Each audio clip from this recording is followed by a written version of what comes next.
Hello everyone, and welcome to another episode of Ace Attorney Phoenix Wright. I'm your host Kaylee Watari, and today we are going to finish Case 4, Turnabout Goodbyes, and start with the final day of trial.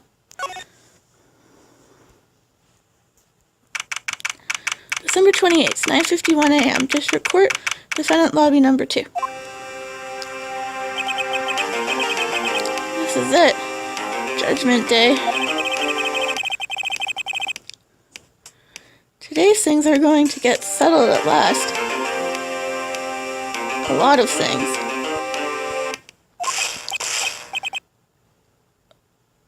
Ah! What's the big idea? Sorry, Nick. I only touched your shoulder. I guess the shock hasn't worn off from my running with the stun gun yesterday. Anyhow, today's the last day of the trial. Good luck, Nick. Yeah. Thanks, Maya. Edgeworth is looking glum. As always. I hope Von Karma doesn't push him too hard.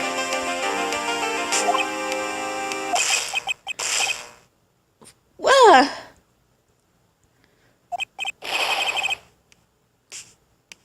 What are you doing? I'm sorry. I just thought I'd cheer you up with a pat on the back. Maya. Maybe you should go outside and discharge. Right, good idea. Try not to electrocute anyone on your way out. A little late for that. Ah, pow! Poor Gumshoe. What's gotten into that girl? Detective Gumshoe. Morning, Mr. Edgeworth. Good morning. How did it go, Detective? Have no fear. As promised, I've captured our runaway caretaker. I just brought him in. Took all night, pal. Thanks, Detective Gumshoe. You must be tired. Actually, after that shock I got on my way in, I feel pretty good. Yogi says he's forgotten his own name. But this has to be a lie. Why would he want revenge on Edgeworth if he couldn't remember his past? He does remember. And I'm going to prove it.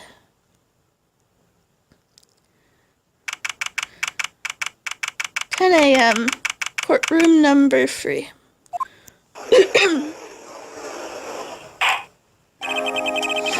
Court is now in session for the trials of Miles Edgeworth. The defense is ready, Your Honor. The prosecution is ready. Right, very well. We have reached the final day of our proceedings in this trial. Excuse me. Ask that the prosecution submit decisive evidence. Understood. Come on. Don't be awed into silence by every little thing he says. Very well, Mr. Von Karma, your opening statement. Right. Thanks to Detective Gumshoe's efforts, the boat rental shop caretaker has been arrested. In yesterday's trial, the defense asserted that the caretaker was the murderer. However, the caretaker has yet to confirm this. I would like to ask the defense to cross-examine him as much as necessary. Very well. Please bring the witness into the courtroom.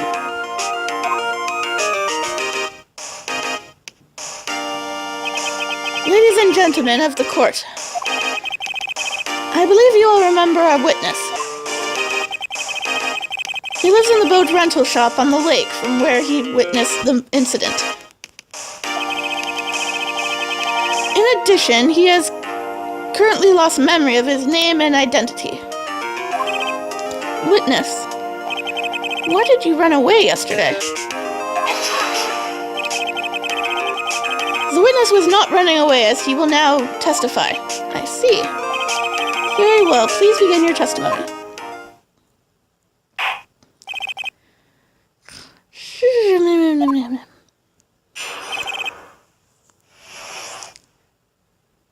Why I left court. I'm really sorry about just leaving yesterday like I did, but I wasn't running away or nothing. I went to buy some food for Polly, see? I figured I got nothing to do with this incident anyhow. I mean, I need one of those motive things, right? And I don't got one. So my testimony yesterday stands as is. Very well. Let's begin the cross-examination, shall we? He has to know his name. Yanni Yogi. You're Yanni Yogi, and I'm going to prove it.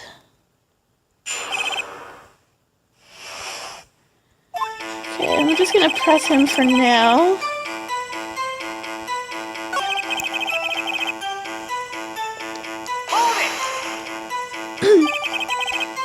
Then why did you leave? He's just about to say why. Is it so hard for you to just quietly listen when someone is talking? If I sat quietly, Edgeworth would be guilty in 3 minutes.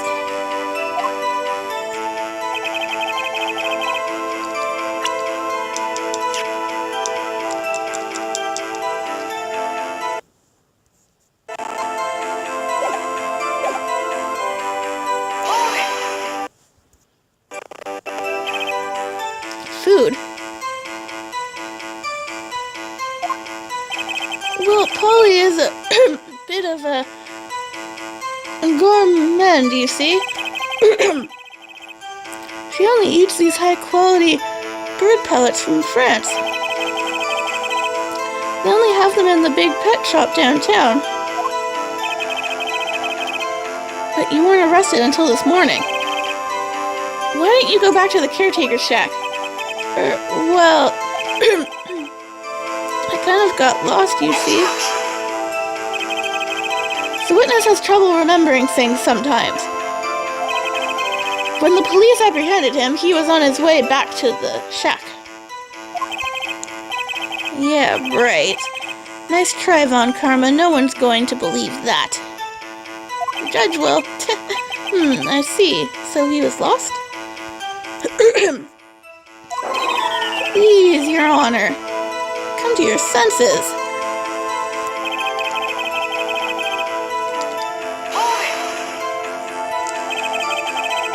You've lost much of your memory, is that correct? Yep. Seems like it. Then how could you know that you didn't have anything to do with this incident?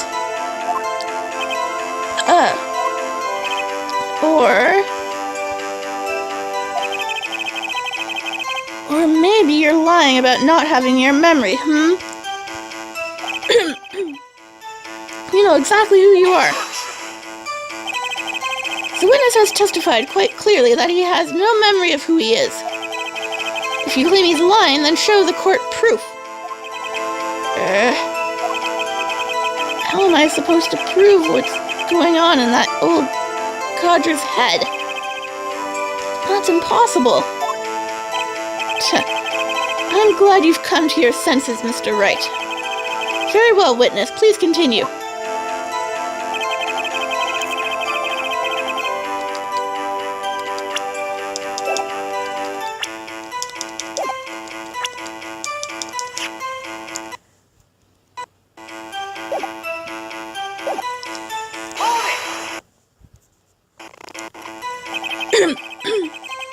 How can you say you had no motive? I say you do.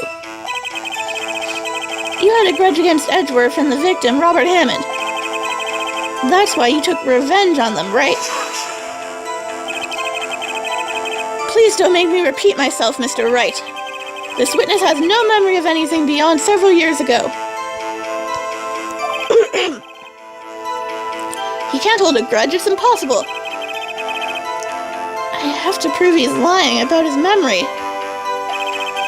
Otherwise, it's going to be the same thing over and over until the trial ends. Might I say something, Mr. Wright? Yes, Your Honor? You've been saying the same thing now over and over.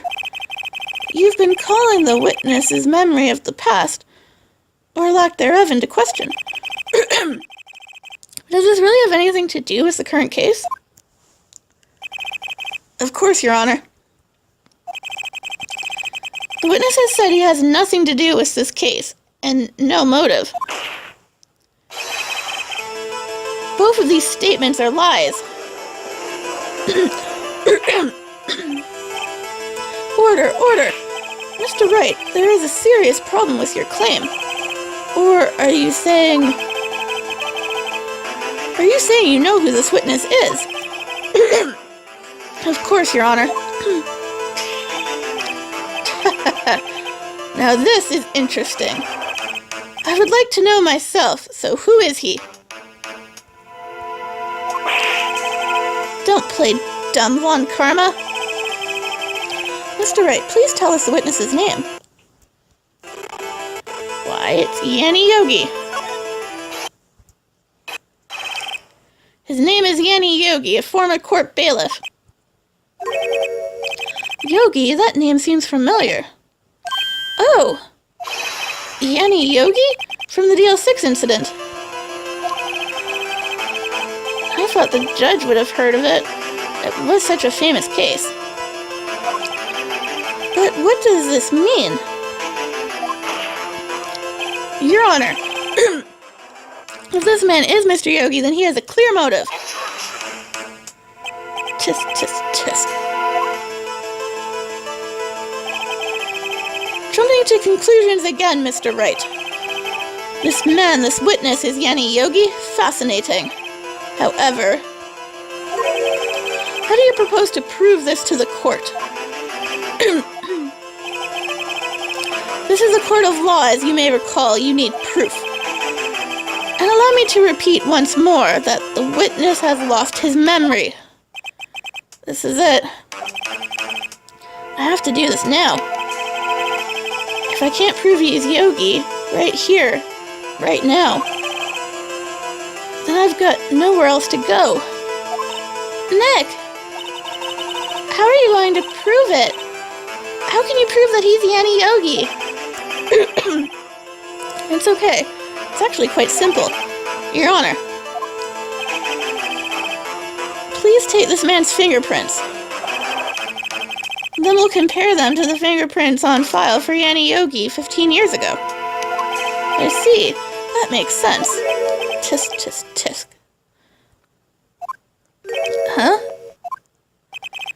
I'm so very, very sorry, Mr. Wright. Why? The witness has no fingerprints. What? What? No fingerprints? How?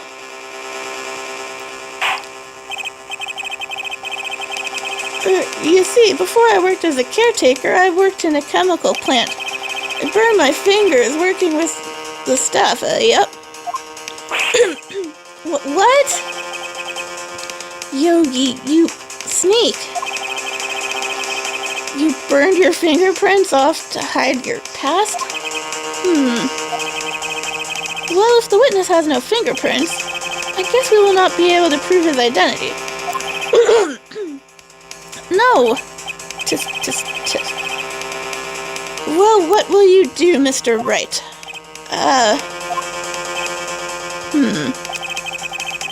It seems that the case has been decided, no? No! I know what happened. I know everything. I just can't prove it. But, no, I can't let it end like this. I can't lose. There has to be another way. There is no one who can testify as to who this witness is. No one. Nick, what are we going to do? Didn't even consider that he might have erased his fingerprints. What do I do? Tisk, tisk, tisk. Well, Mr. Wright, perhaps you'd like to cross-examine the parrot for a little comic relief, Yeah, very funny. You're a sore winner, Von Karma. Oh, wait. Wait a second. Cross-examine the parrot? What is it, Nick? No, you're not going to... Your Honor? The defense would like to take Mr. Von Karma up on his proposal. Take Mr. Von Karma up on his proposal? Exactly, Your Honor. I would like to cross-examine the witness's pet parrot.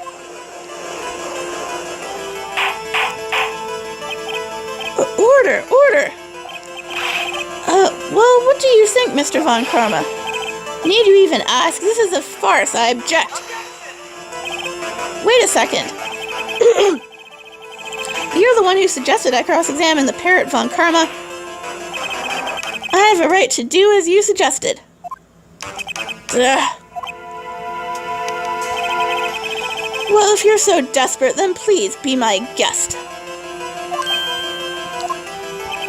Of course, should you go through with this, and nothing comes of it, then I hope you're ready for the consequences. Nick, this is crazy! Well, still want to go through with your little game? Yeah, because it's our only option. We're gonna cross-examine a parrot. Yes, I'm doing it. Let the parrot take the stand. I will cross-examine her, Your Honor. This is the most ridiculous thing I've ever heard. Von Karma's rigged every person's testimony, every piece of evidence, except the parrot. She's my last chance. At last. At least, I think so. Bailiff, bring in the parrot.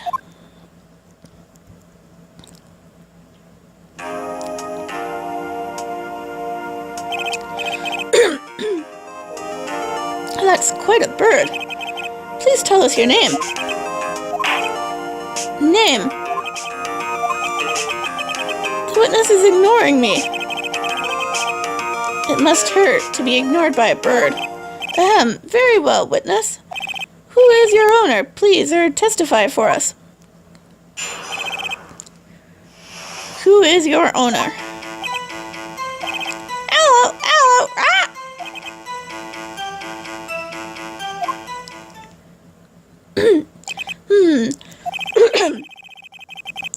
Certainly the most concise testimony we've had so far. Very well, begin your cross-examination. Right. What are you going to do, Nick? I don't know. What do we do, Maya?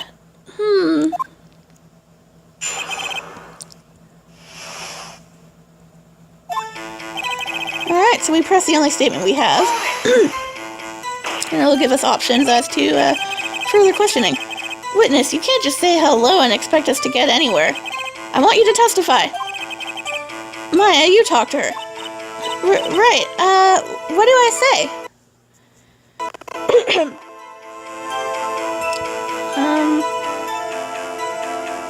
Have we forgotten something? As you recall, this worked before. Remember 2 days ago? Polly, have we forgotten something? Ah! Don't forget the DL6! Ah! If I can get Polly to say that here, that will prove that the caretaker had something to do with DL6. Polly, have we forgotten something? Hello! Ah! That's not what you're supposed to say. Forgot something. We forgot. Hello, hello, ah! Uh-oh, it's not working, Nick. She won't say it. This is ridiculous. Why won't she say it? Tisk, tisk, tisk. Something the matter, Mr. Wright. Wait. Don't tell me Von Karma expected this. He couldn't have retrained the parrot, could he? Did he train her not to respond when we asked if we'd forgotten anything?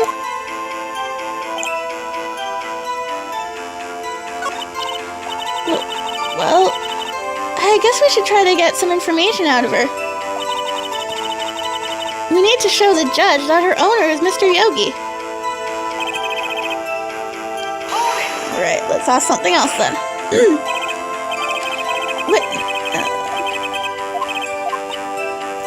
Alright. This time we'll ask her, what's the safe number? Maybe I'll get her to say the number of that safe. Huh? The safe? Why? Let's just try to get her to say anything, okay?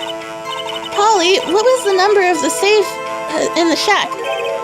1228! 1228! My, what a reckless parrot.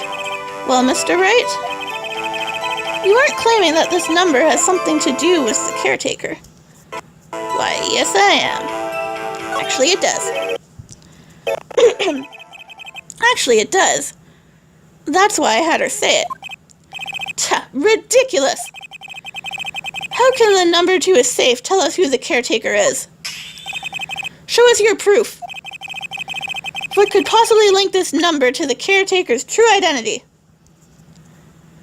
Well, we have a certain case file that has a certain number attached to it. 1228 might sound familiar.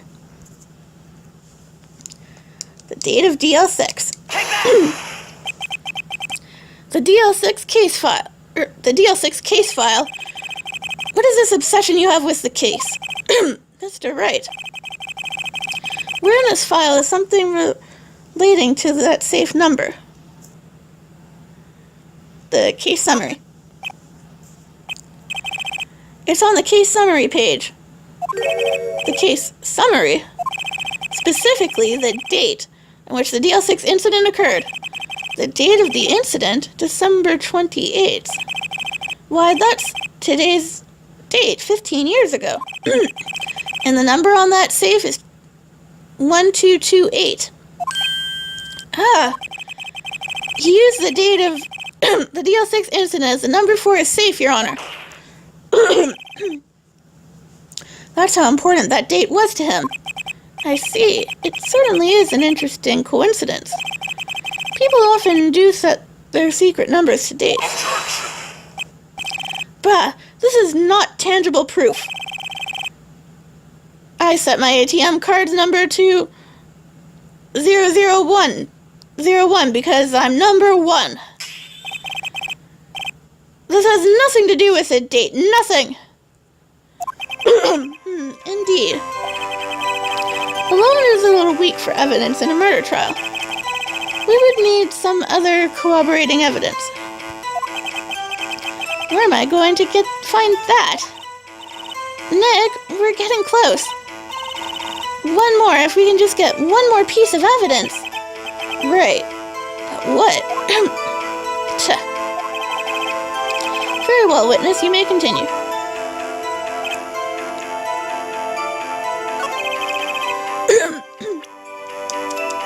Back to her initial statement. Here we go.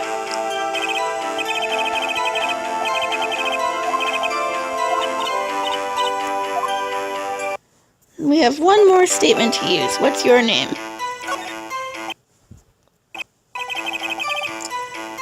Maybe I should get her to say her name. Polly, what's your name? Polly! Mr. Wright. I think we've established that this parrot is named Polly. Does this have anything to do with her owner's identity? Of course. Yes, it does. Cha! Fascinating. You claim that the parrot's name will prove her owner's identity? Then show us the proof. Nick, don't you think you're taking the bluffing a little too far? Listen. We're not here to answer the question of who is the caretaker. We're here to prove that he is Yanni Yogi. All we have to do is tie the name Polly to Yogi. Your Honor, the proof that the parrot's name reveals the caretaker's identity is, well, the DL6 case file, of course.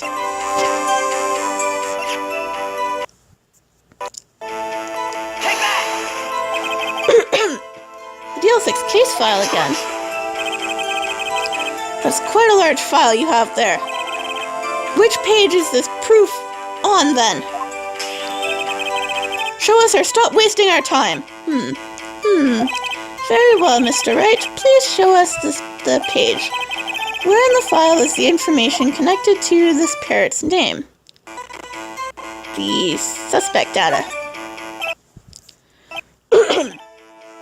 It's on the suspect data page. This page is all the information about Yanni Yogi.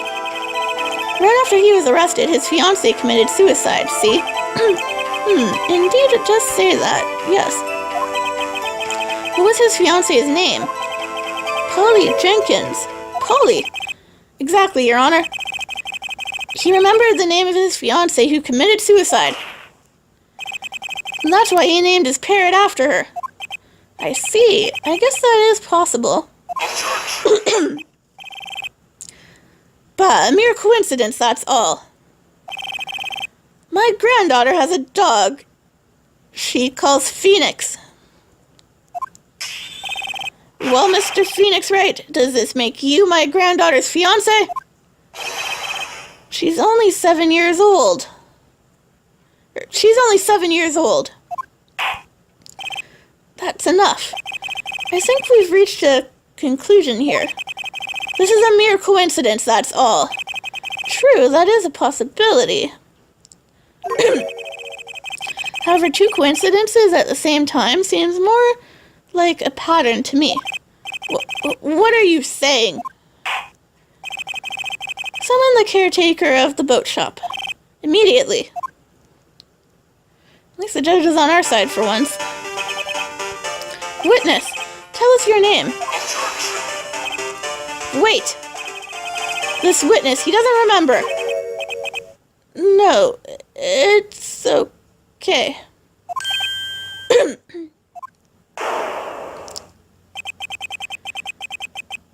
I've accomplished what I wanted to do. I'm done. Nick, he looks totally different. This is the real Yogi, I think, finally. He's been acting feeble to hide his true identity. Acting for 15 years. Well, let me ask you again. Please state your name for this court. My name is Yanni Yogi. 15 years ago, I served as a bailiff in this very court. Order! Yanni Yogi. So was it you who killed Robert Hammond? And tried to frame Miles Edgeworth for his death? Yes, it was me. I did it. They put me on the witness stand 15 years ago. Robert Hammond, he said I was mentally unsound. He told me it would make me innocent, kept me off the hook. So, I pretended to have brain damage. I was innocent, really, but he didn't believe me. We won the trial, but I lost everything. I lost my job, my fiancé, my social standing. Then, this year, 15 years later, a package arrived. It was a letter and a pistol. The plan was written out in careful detail. It was a plan for me to take my revenge on the people who ruined my life. I didn't care who had sent it. I thought this was my chance after 15 years. This was it. Finally a chance to have my revenge on Robert Hammond and Miles Edgeworth. I have no regrets. Wait a moment. Revenge against Miles Edgeworth? What do you mean? Not at liberty to speak on that matter. Why don't you ask Mr. Edgeworth yourself? Anyway, I admit it. I was the one who killed Robert Hammond.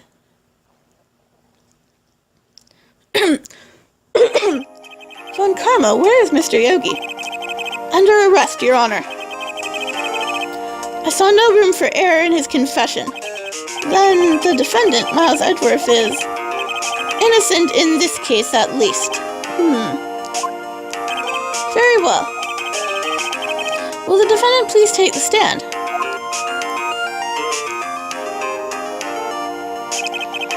There are a few mysteries left unsolved. Still, you are cleared of suspicion for this particular case.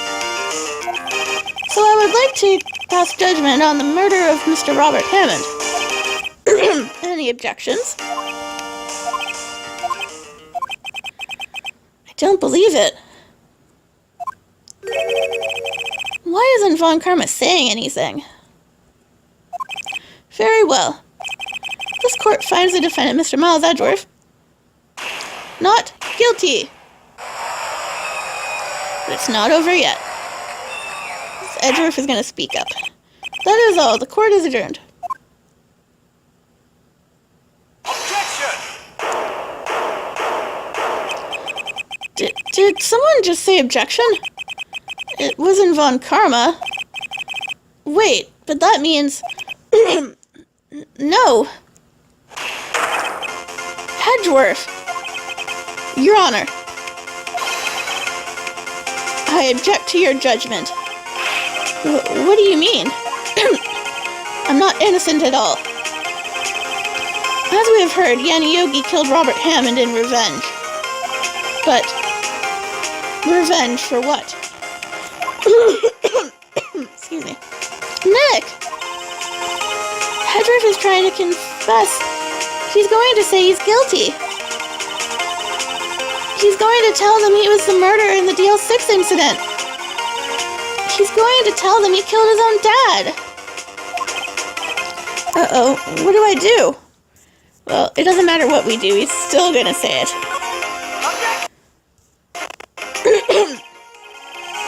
The judgment has already been passed. I object to Edgeworth's outburst. Didn't something like this happen yesterday, too? I believe a certain witness raised an objection after a guilty verdict was passed. That would be Larry. We must hear this new statement. We must hear Miles Edgeworth. He's right. We have a duty to hear Mr. Edgeworth out.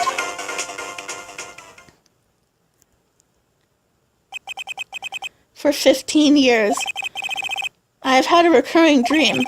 A nightmare. It's only a nightmare. That's what I told myself. But now I know it wasn't a dream. Yanni Yogi wasn't the killer. You mean in the incident where your father died? From the distance of the shot, it wasn't suicide either. Everything was as clear as day. The murderer. The criminal in the DL6 incident. It was me. Your Honor, I confess my guilt. I am guilty for DL6, the statute of limitations of which ends today. The culprit is me.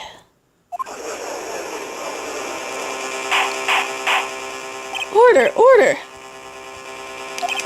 This is certainly unexpected. The defendant declared innocent is confessing to a different crime? A crime for which the statute of limitations runs out today? I'm not really sure how I should deal with this. Pah. It's obvious. We hold a trial, right here, right now. We try this man for his crime of 15 years ago. I I think I would like to take a 5-minute recess. During this time, I will consider the appropriate course of action to take. Court is adjourned.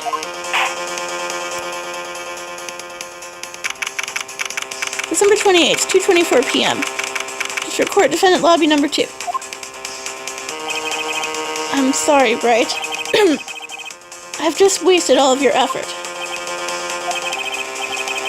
Mr. Edgeworth, I just don't believe it, pal. I mean, you kill your dad? I didn't want to believe it myself, Detective. But it's the truth. I deserve to be punished. Murder is murder, no matter what the circumstances. This is crazy, just crazy. Nick, what are you doing? Huh? Oh.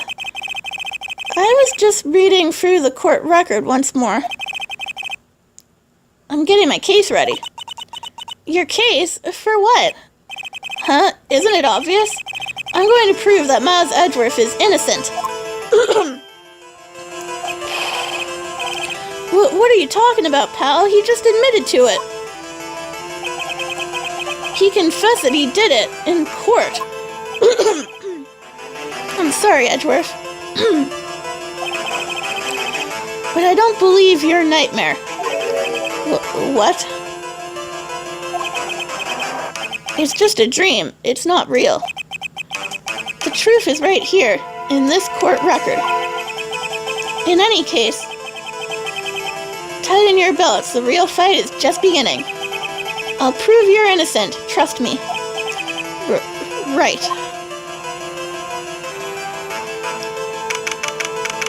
December 28th, 2:30 p.m., courtroom number 3.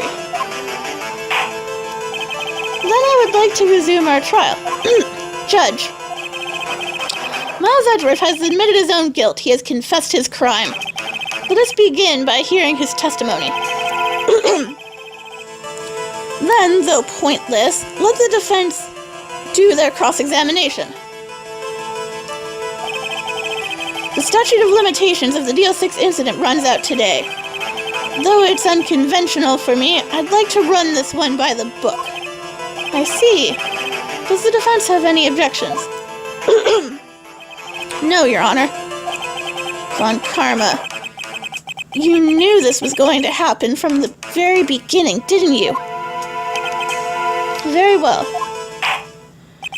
Will Miles Edgeworth take the stand?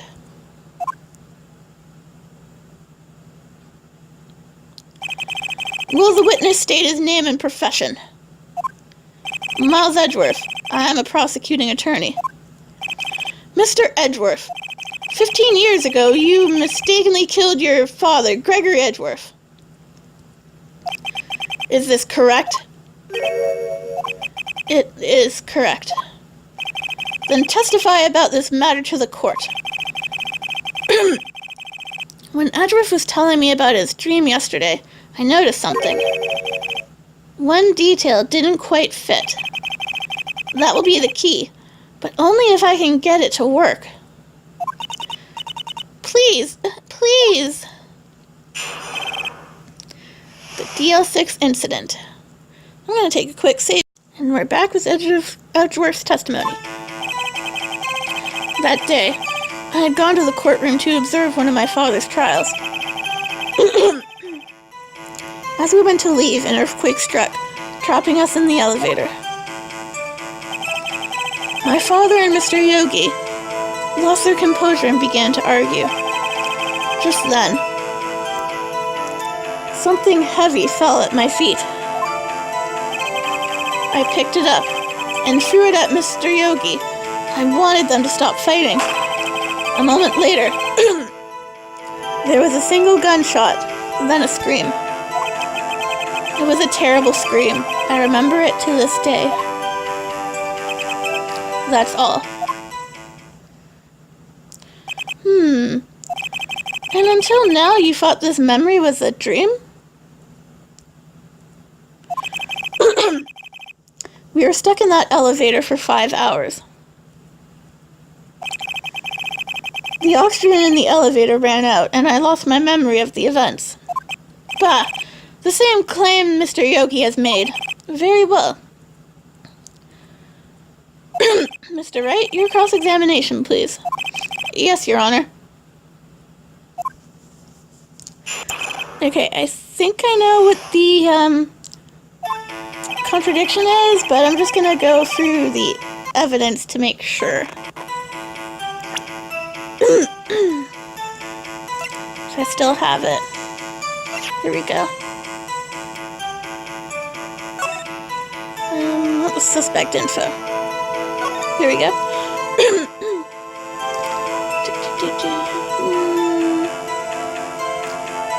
A bullet found in heart. The murder weapon was fired twice. Haha.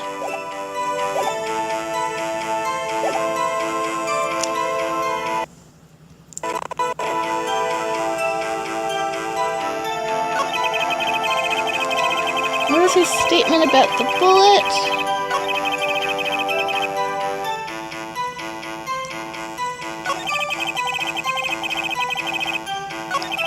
Here we go.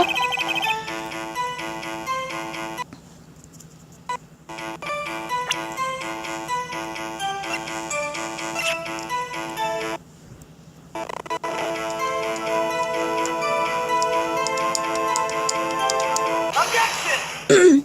Yep, that's the right one. Are you sure you only heard one gunshot? Yes, I'm sure of that. I heard the shot and the scream. Then everything faded. I was unconscious until the rescuers came. I see. But that doesn't make sense. Look at this file one more time. This plainly contradicts the witness's testimony. You do enjoy dragging out that file, don't you? I don't accept this evidence unless you can tell us what page it's on. Which page contradicts Miles Edgeworth's testimony? Why, the suspect, the victim. Yeah, the victim data. I did mean to say victim. Look at the victim data in this file. It says it quite plainly. The murder weapon was fired twice. Miles Edgeworth only heard one gunshot. Yet the murder weapon was fired twice. The first shot was the accidental firing, when the pistol was thrown. So who fired the remaining shot? It's a good question. Was there perhaps another shooter who fired that shot? Your Honor, as I'm sure you're aware, this incident occurred 15 years ago. The evidence is dated. The pistol did fire twice. However, we do not know when that second shot was fired. It might have been fired the day before the incident. There is no proof that the second shot had anything to do with this incident. What? I see. You do have a point, Mr. Wright. The murder weapon was fired twice, as we have heard. One of the shots was fired by the defendant, a boy, at the time. Do you have any proof that the other shot fired had something to do with the case? Why, yes, of course I do. Your Honor, I think I will be able to show you proof. What? Impossible! Now, Mr. Von Karma, save your surprise for after you've seen the evidence. Very well, Mr. Wright. Show us your proof. Do you have evidence that the second firing of the pistol is related to this incident? Yes, the photo of the L6 incident.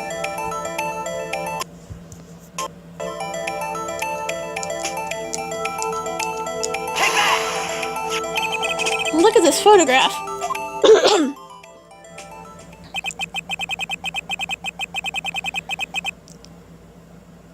This is a photograph of the scene of the crime 15 years ago.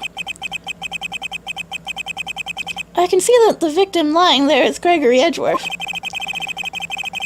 This proves the murder weapon was fired twice at the time of the incident.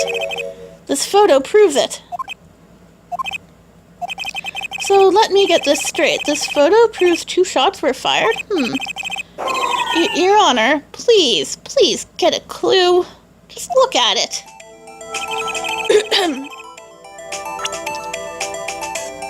Show the judge the contradiction in the photo. Okay, I'm not the best with photos, but I think I know where it is. Now, it looks like there's a bullet hole in the door here.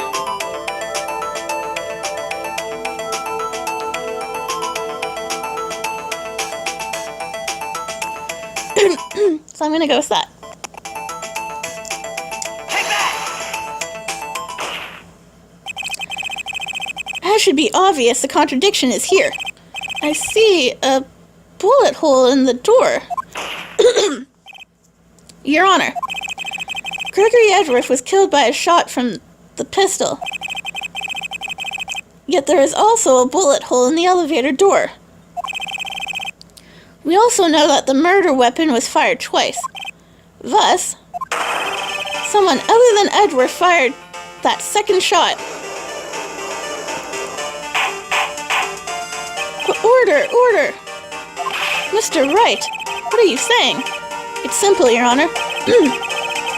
At the time of the incident, 2 shots were fired. One went into Gregory Edgeworth's heart. The other hit the elevator door. Remember that the defendant lost consciousness after the shot he fired rang out. In conclusion, we must agree that the second shot was fired by someone else. Mr. Wright. But who could that someone else be? The murderer, of course. I knew I should have stepped in before your wild fantasies got out of hand. Mr. Wright.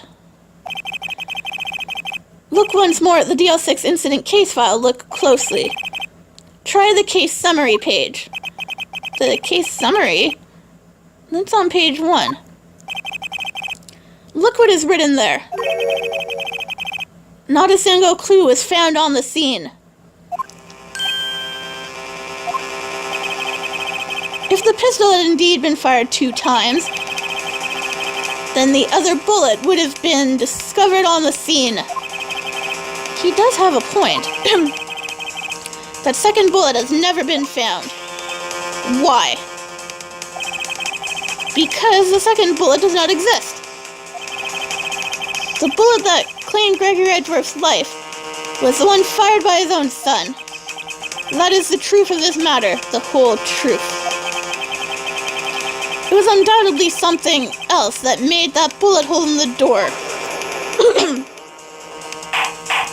That's what you'd like us to believe, wouldn't you, Von Karma? Order. I will have order. Mr. Wright has proven one thing to us quite clearly. That the murder weapon was fired twice at the time of the incident. However, as Mr. Von Karma says, the second bullet fired was not found. It is highly unlikely that the police merely overlooked the second bullet. So all we have is the single bullet fired.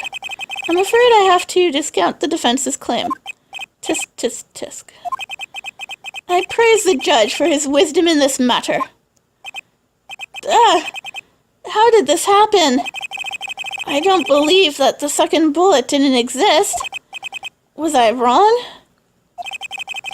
Have I been wrong about the whole incident? What are you doing, Nick? Why aren't you raising an objection? I'm sorry, Maya. What? It looks like I was wrong. Nick!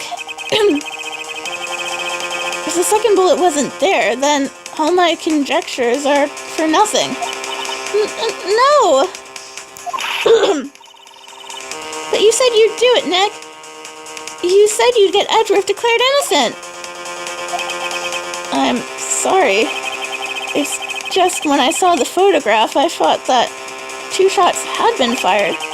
I was so certain of it, I thought I'd won. I thought there was another person, someone else who fired the killing shot. But now, I was wrong to think it could be that simple. This case has stood unsolved for 15 years. Nick! Well, it seems that we have finally cleared up this incident. Only one bullet was found at the scene of the crime. That shot was fired by Miles Edgeworth. Precisely. I would like to ask one thing of Miles Edgeworth before passing my verdict.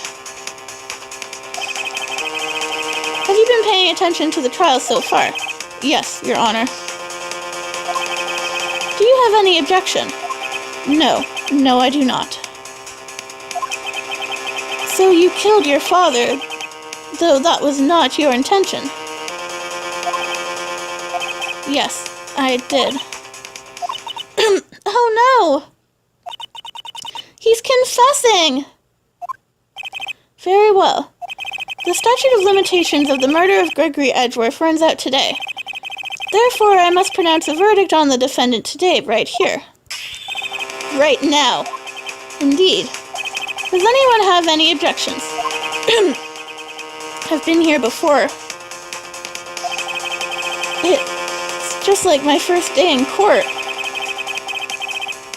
There are so many things I know I should be saying, but my mind's gone blank. I can't find the words. Mr. Wright?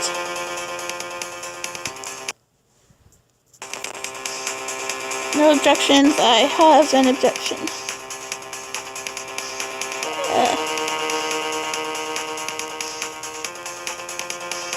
And we're back, but this part doesn't really matter what you say. Every lead I thought I had has been squashed. This is really the end. Edgeworth, I'm sorry.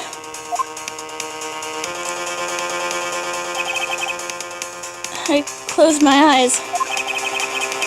What was it that I had been doing all this time? Wasn't my whole life leading up to today? But now that I'm here, I know I've failed. Mia, I'm sorry. No, not yet.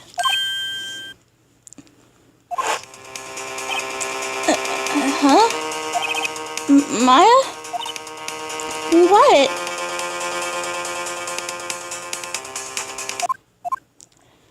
Your only weapon. Object. Are you okay, Nick?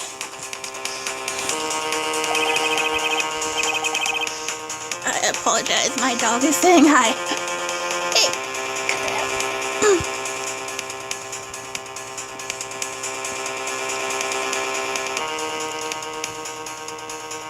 What's happening to me? I have to think. Wait, don't think. Act. Objection! Your Honor. Your Honor, I object. Tisk, tisk, tisk.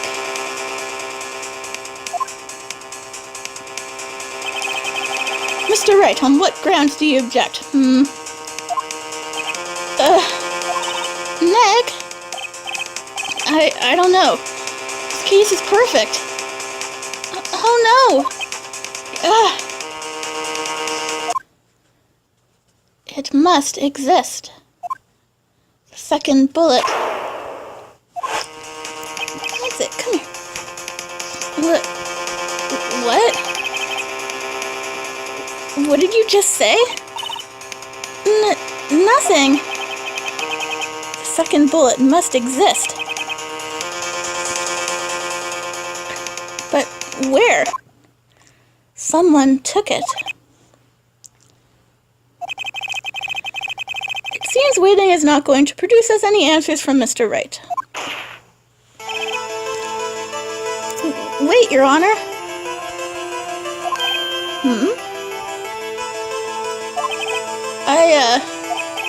The second bullet, it exists. What? What?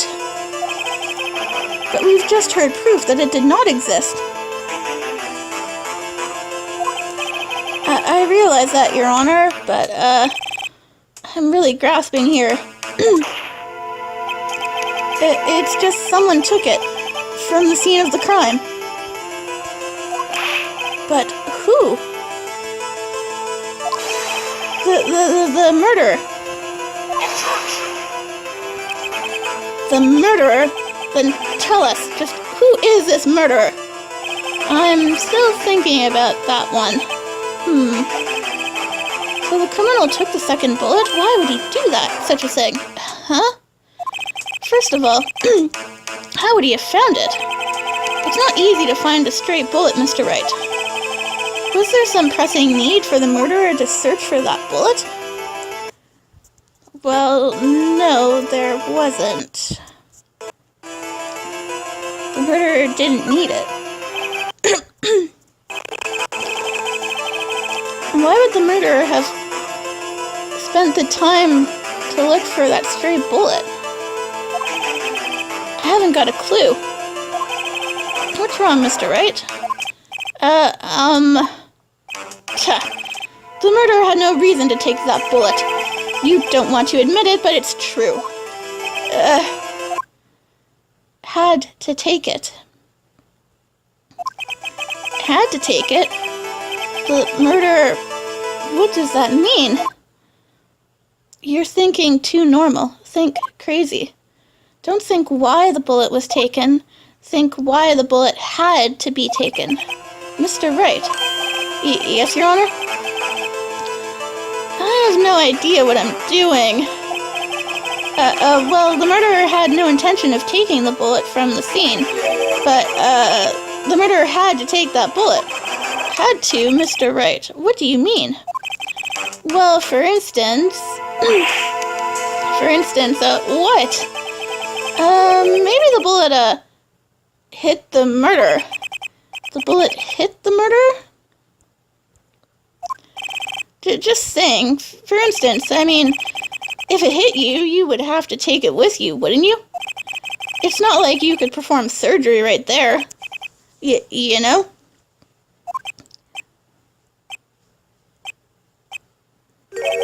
Wait a second. I was just talking off the top of my head, but what if that's really what happened? Let me get this straight. So at the time of the murderer himself was shot, and he left with the second bullet still inside? Thus leaving only one bullet at the scene of the crime.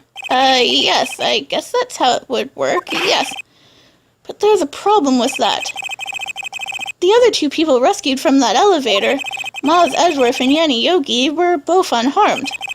So that would mean the murderer came from outside. Yes.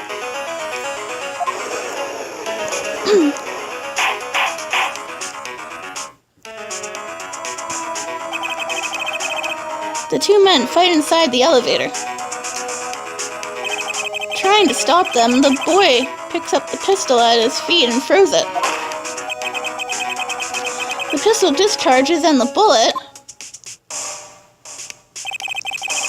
goes through the elevator door and hits the murderer outside. The boy loses consciousness. Then the murderer opens the elevator door and sees the men inside.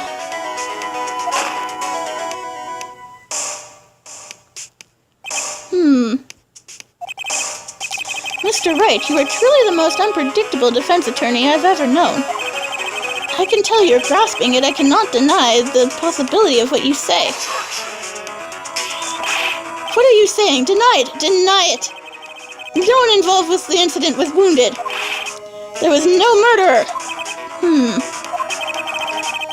No one was wounded at the time of the incident. He's right. I can't think of anyone.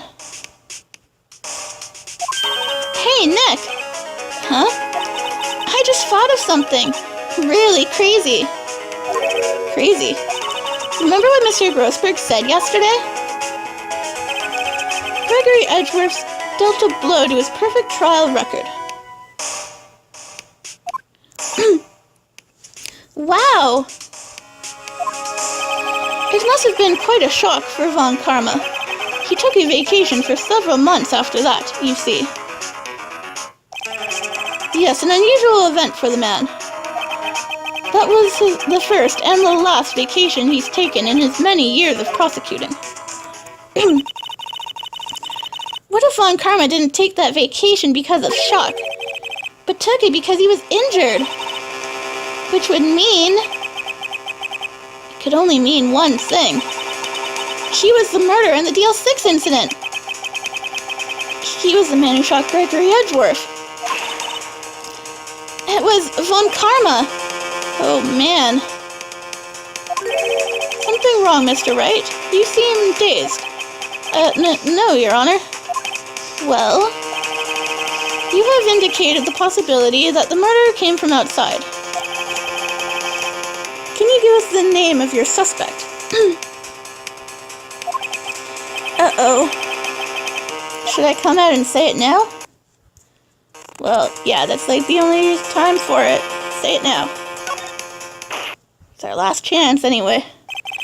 Your Honor, there is a suspect. One lone suspect. Well, this is certainly interesting news.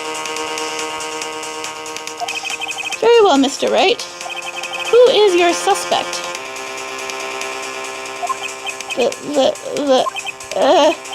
My hands are shaking. The what? Von Karma. Von Karma.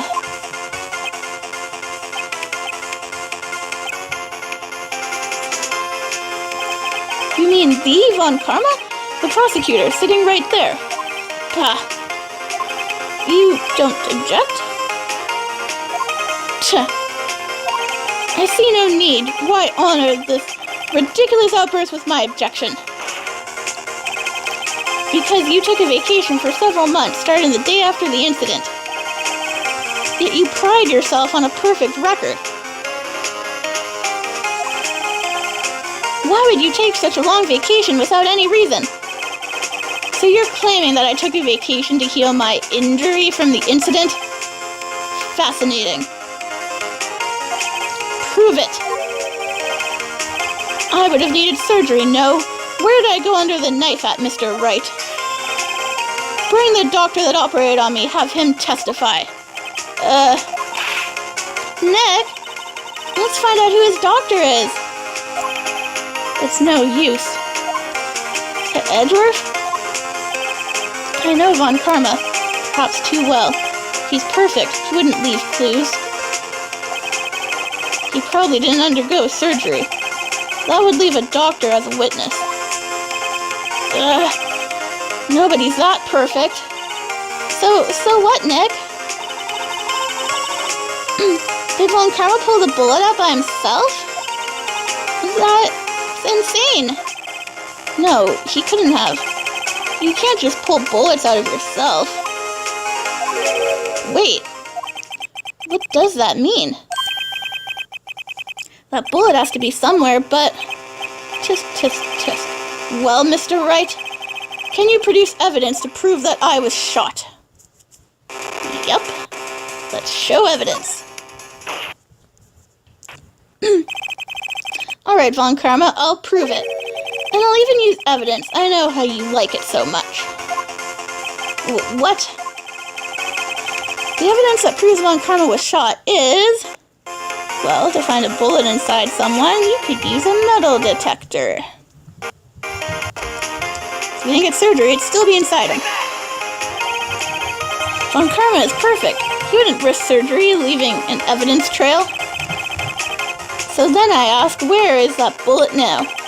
I think it unlikely that Von Karma performed surgery on himself. You don't mean... I do. There is a possibility that the bullet is still inside Von Karma. Is that even possible for all these years? Well, there's one way to find out. We could use this metal detector. Well, Von Karma, I'm going to run this over you and see what we find. I refuse. You refuse? But refusing, this means you acknowledge that the bullet is still inside you. Order, order, order! Your Honor, the defense requests that we be allowed to use this metal detector. Judge, I call for a suspension of this trial. This is an invasion of privacy. The statute of limitations runs out on this case today. It was you who said we had to end it right here, right now. Enough. I permit the use of the metal detector. Mr. Von Karma, you will submit yourself to testing. Nick, what does this mean? I don't know, but we have to give it a shot.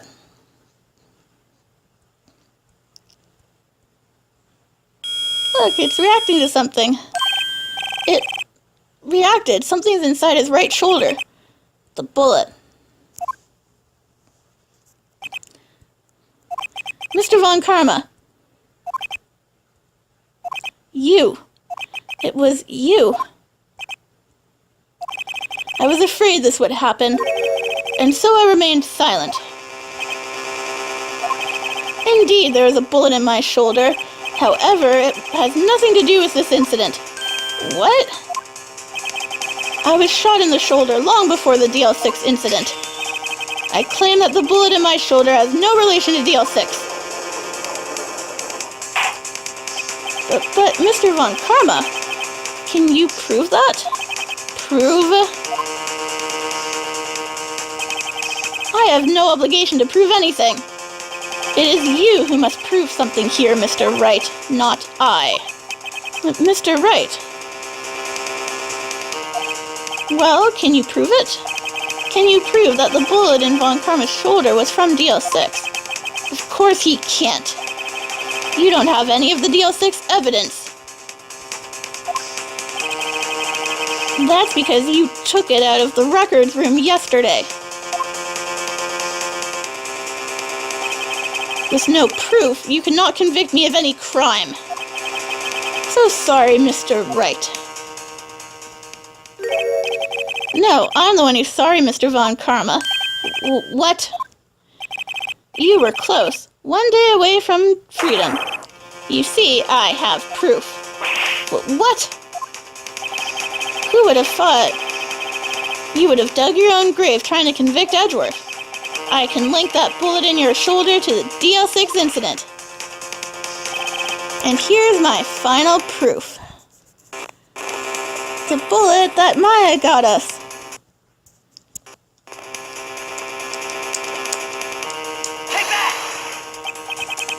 That's a bullet. Where did you get that? This is the bullet used in the DL6 incident.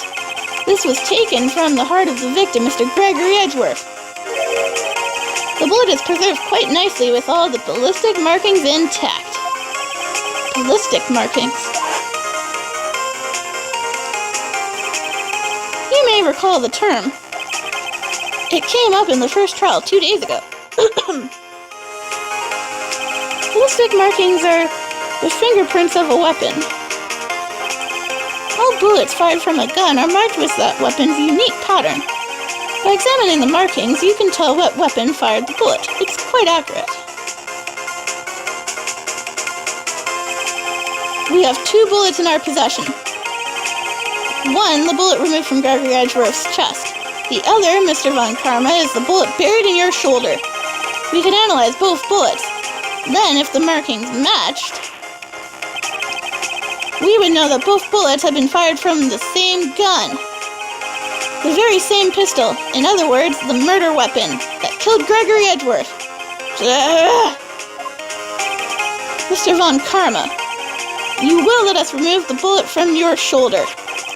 Then we'll compare the ballistic markings to those on this bullet. And solve this case once and for all. Well, Mr. Von Karma.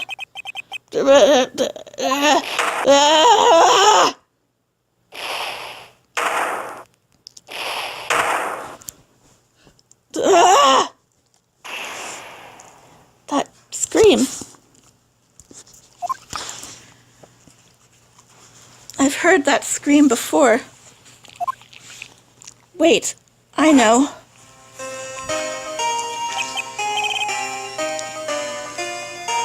Help, I can't breathe. Quiet, I said quiet. You're not making this any easier. Stop breathing my air. I'll stop you. Stop breathing my air. Get away. Get away from my father. Ah!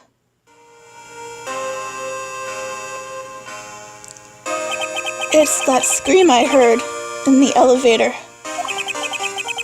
15 years ago. Von Karma, it was you who screamed.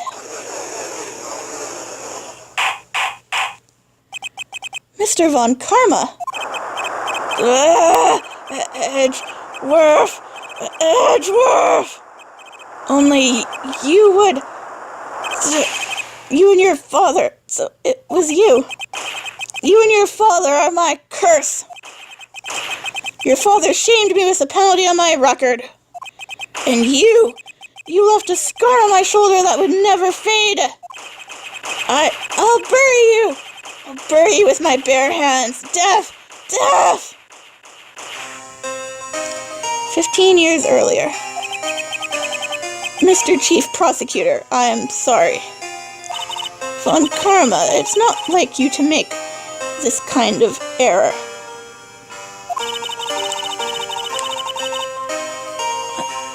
I never would have thought that Edgeworth would be the one to catch you. I was careless. I'm sorry, but you will have to be penalized. I've covered for you in the past, but not this time. Edgeworth. It was a shock like none I had ever known. Me, penalized? It took hours for me to regain my composure. Suddenly I found myself in the darkness. I was in the court records room. I must have wandered in there without thinking where I was going. The room was pitch black. The lights must have gone out. I went out in the hall and felt my way to the elevator. I pressed the button and nothing happened. Then, there was a noise. I was in pain, a horrible burning pain in my shoulder. Just then, the lights came back on. The elevator door opened before my eyes.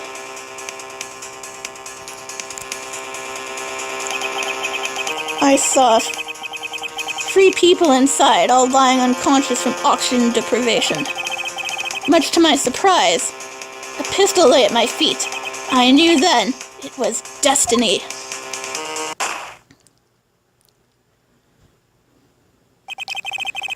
In his last moments, Gregory Edgeworth was still unconscious.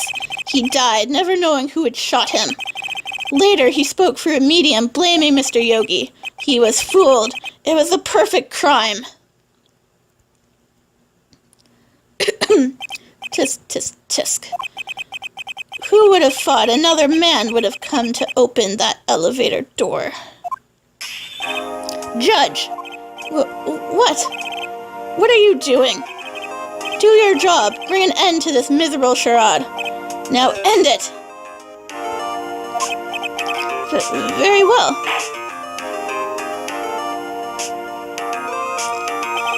It appears that we have come a very long way to the end of this maze. 15 years later. Mr. Miles Edgeworth. Yes, Your Honor. You were innocent. You are innocent. As you said, it was all a nightmare. Yes, Your Honor. This court finds the defendant, Mr. Miles Edgeworth, not guilty.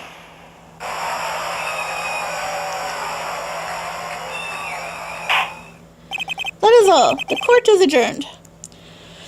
And with that, I'll leave it here for today. Next time we're going to complete the case and finish up with the epilogue. I'm your host, Kayla Hiwatari. Please like, subscribe, leave a comment. Let me know what you think if you have any questions, and we'll finish this case next time.